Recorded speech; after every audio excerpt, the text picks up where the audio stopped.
Good evening, everyone. Welcome to another engaging session of Ditalk 2.0. Tonight, we explore a critical and timely topic: glacial-like lake outburst floods, GLOFs in India. Our speaker, Nazrin will guide us through the scientific, environmental, and societal dimensions of GLOFs, with a particular focus on recent events in the Indian Himalayas. She will delve into the causes, impacts, and the urgent needs for mitigation strategies in the face of climate change. Without further ado, let's welcome Nazrin to the stage to lead us through this insightful discussion.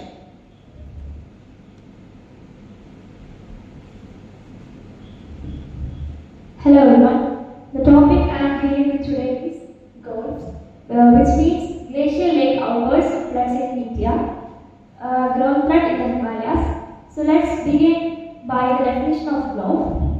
So GLOF is a type of flood that occurs when water stored behind a glacier or moraine is rapidly released due to dam failure. This lake forms glacier meltwater, often in high altitude Himalayan regions, and their outbursts can release millions of cubic meters of water, which leads to devastating downstream flooding. So this can result from triggers like heavy rainfall, earthquakes, avalanches, or rising water pressure. Next, let's look into the causes of GLOF. The first one is melting of glaciers due to climate change.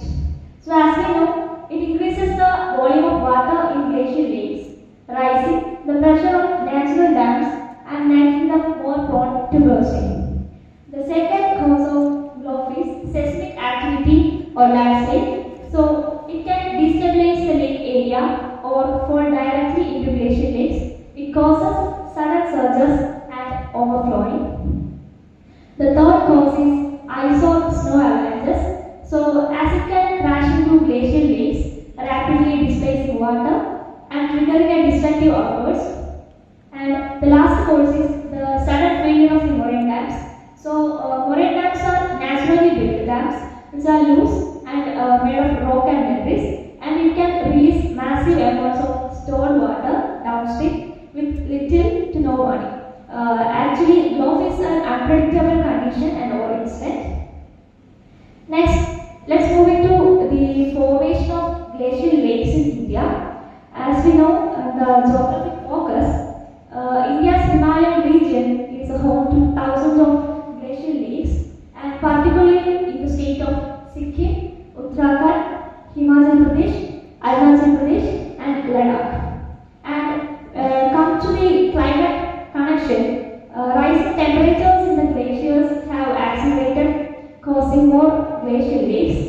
And according to the Indian Institute of Science and ISR, over 3,000 glacial lakes exist in the Indian Himalayan region, and in that with potential GLOF retreats from at least 200 lakes.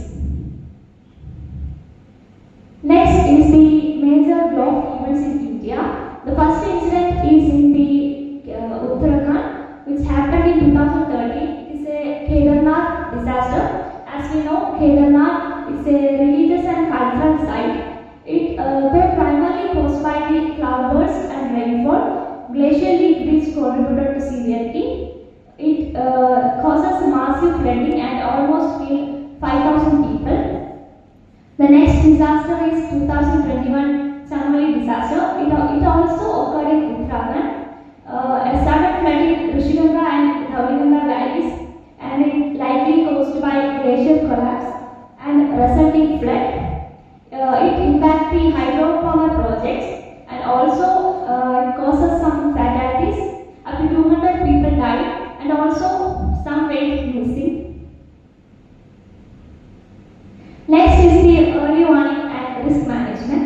So there are some monitoring systems, structural measures and non-structural measures.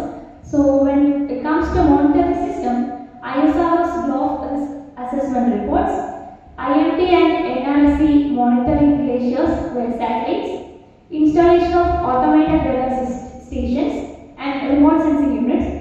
Then comes to structural measures. To reduce the pressure, they drain the lakes and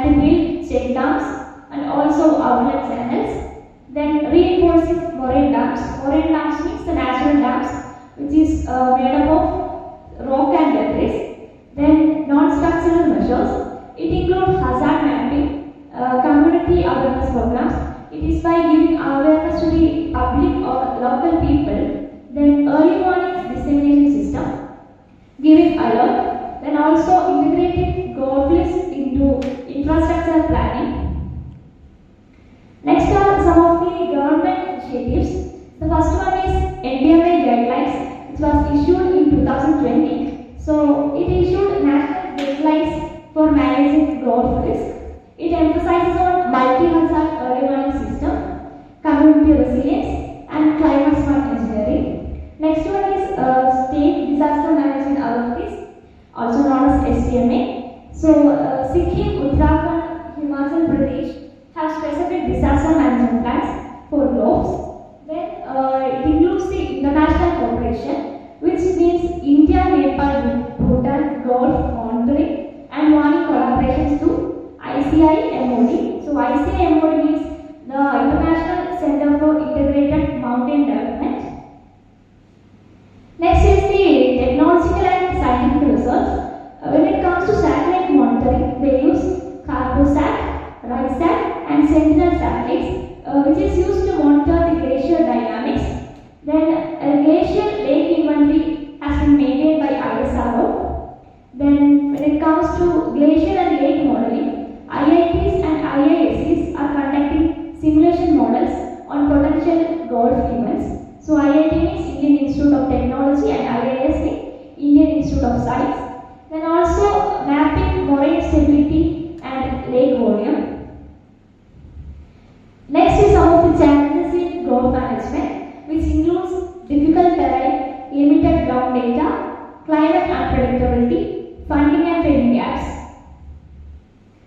So, in conclusion, GLOFs are a serious and growing hazard in Indian Himalayan belt.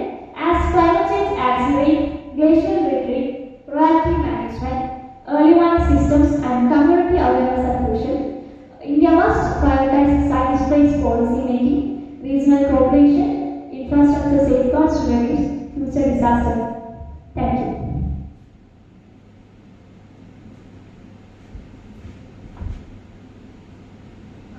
If anyone has any questions, please feel free to ask them. We welcome your inquiries on the causes of GLOFs as their impact on communities and infrastructure or the broader implication for climate policy and disaster preparedness in India.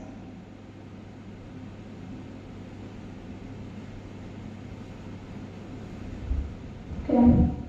So you mentioned that GLOF has multiple consequences. Could you break down how they affect the environment, society, and economic? Okay. So when it comes to environmental impact, it can cause riverbank erosion, which threaten the nearby sediments, and also due to the rushing of water, it affects the habitat loss, which is the flora and fauna in the mountains, and a large volume of debris causes destruction of natural water. And when it comes to the social impact, it affects the community as it separates the community from there, and also the religious and cultural site-based damage. For example, what has happened in Kerala in 2013. When it comes to economic impact, it destroys the road, bridges, etc. It causes transportation blockage, and also it ruins the crops, leading to agricultural losses. That's all. Okay, bye. What are the key strategies we can adopt to reduce the risk of GLOFs, especially in high-risk Himalayan regions? So the first step is to give the awareness to the community. By involving local communities, it will help them to take precaution. Then combine satellite technology with the ground-based monitoring. Then also building climate resilient infrastructure, that is by placing flood barriers or like elevated road. Any more questions?